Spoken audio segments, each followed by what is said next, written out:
നാരായണം നമസ്കൃത്യ നരം ചൈവ നരോത്തമം ദേവീം സരസ്വതീം വ്യാസം തതോ ജയമുദീരയേ. അർത്ഥശാസ്ത്രമിദം പുണ്യം ധർമ്മശാസ്ത്രമിദം പരം മോക്ഷശാസ്ത്രമിദം പ്രോക്തം വ്യാസേനാമിത ബുദ്ധിനാ.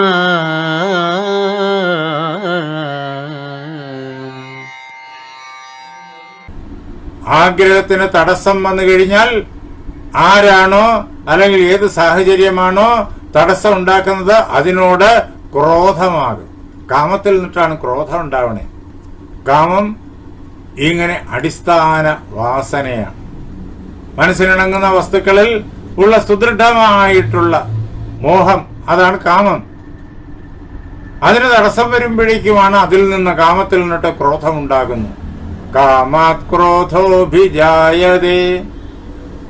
അവിടെ തൊട്ട് പിന്നെ അങ്ങോട്ട് വൻ പതനമാണ്. കാമം ഉണ്ടാവുക എന്ന് പറയുന്നത് തന്നെ പതനമാണ്. അതിൽ നിന്നിട്ട് ക്രോധമായി കഴിഞ്ഞാലോ വൻ പതനമാണ്.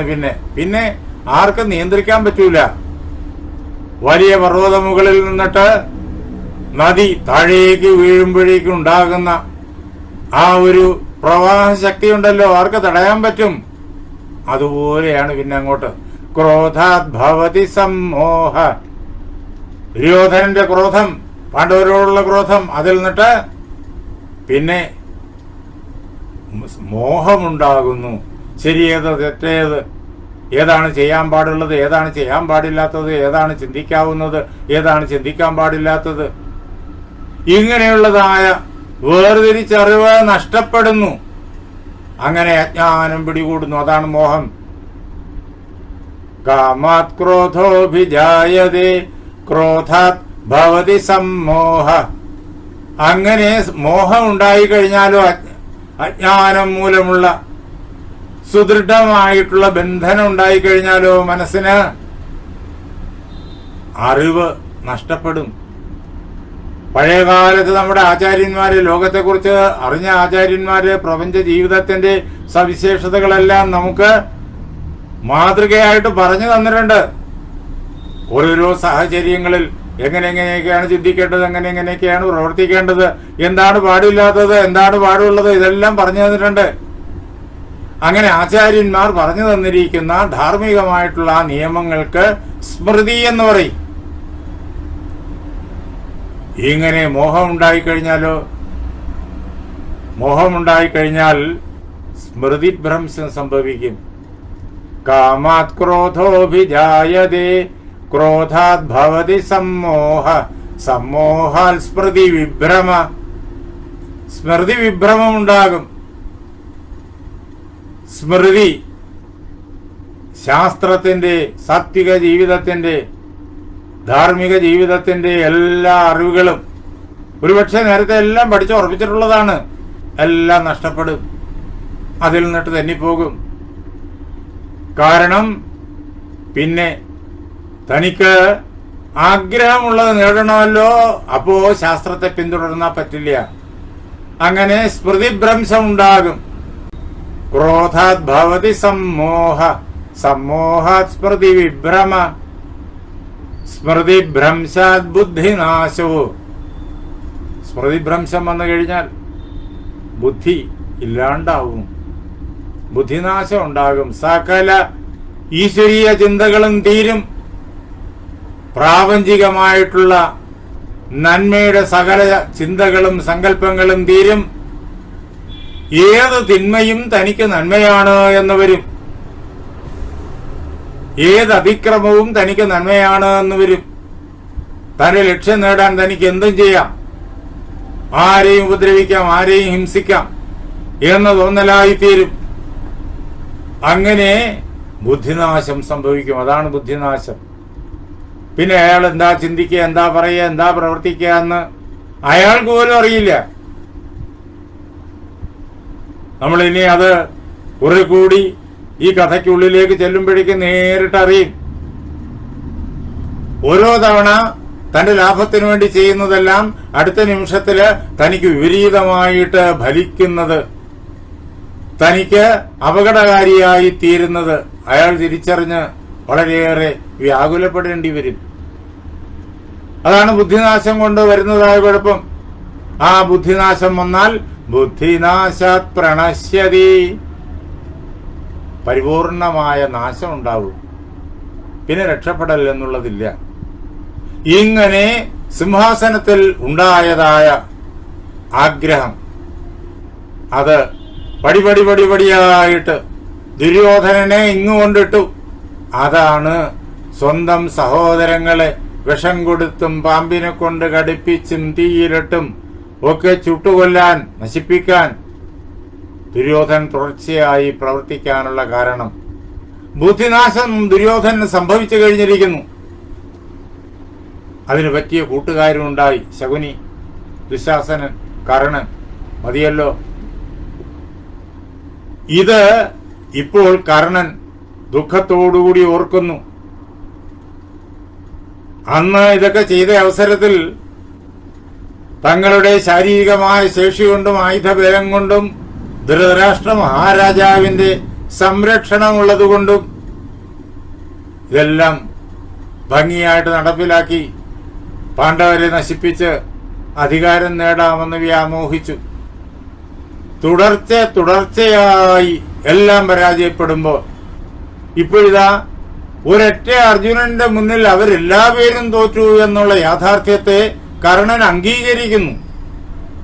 അപ്പോ കർണൻ ഉറപ്പായി പോകുന്നത് എങ്ങോട്ടാണ് എന്ന്, ചെയ്ത കർമ്മങ്ങളുടെ ഫലമാണ് ഈ സംഭവിച്ചുകൊണ്ടിരിക്കുന്നത് എന്ന്.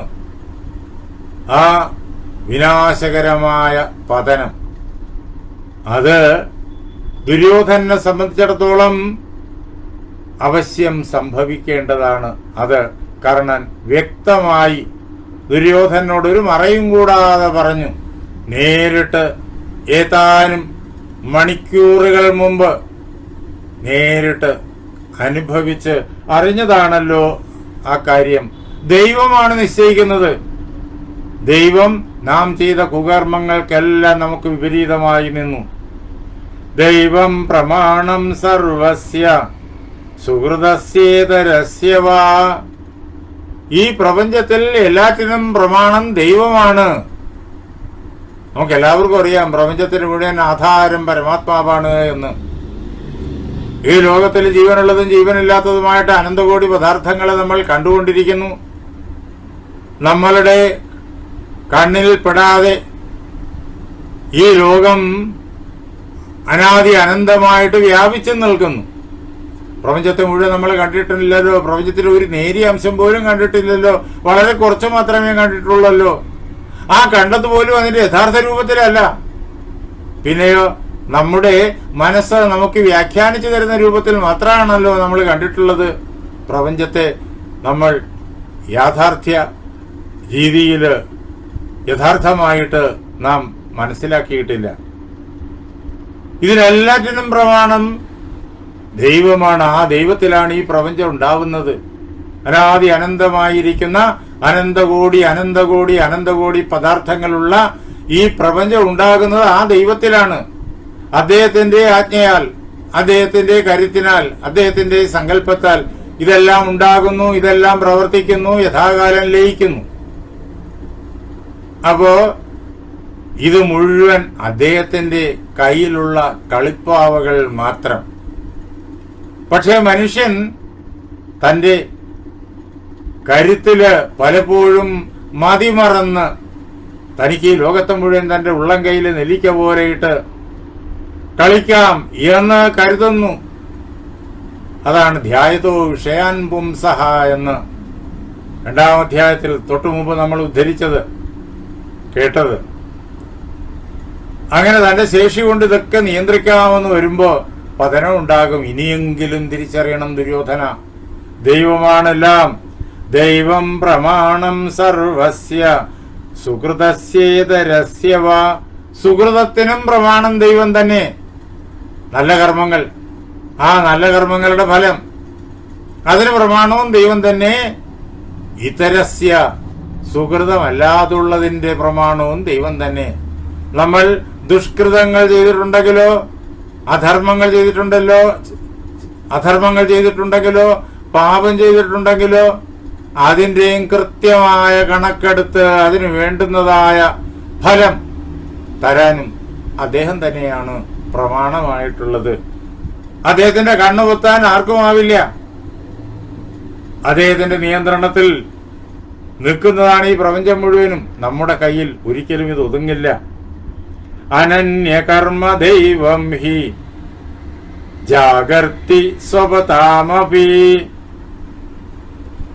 ഏതായി ദൈവം പല പ്രകാരത്തിൽ ഈ പ്രപഞ്ചത്തിൽ സമസ്ത വസ്തുക്കളിലും പ്രവർത്തിച്ചുകൊണ്ടേയിരിക്കുന്നു. നമ്മളുടെ അവസ്ഥയിൽ നമ്മളോട് ഏറ്റവും അടുത്ത് നിൽക്കുന്നത് എന്താണെന്ന് ചോദിച്ചു കഴിഞ്ഞാൽ നാം അനേക ജന്മങ്ങളിലൂടെ ചെയ്തു പോന്നതായ കർമ്മങ്ങളുടെ കർമ്മബന്ധനം തന്നെ. അതാണ് നമ്മുടെ ദൈവം.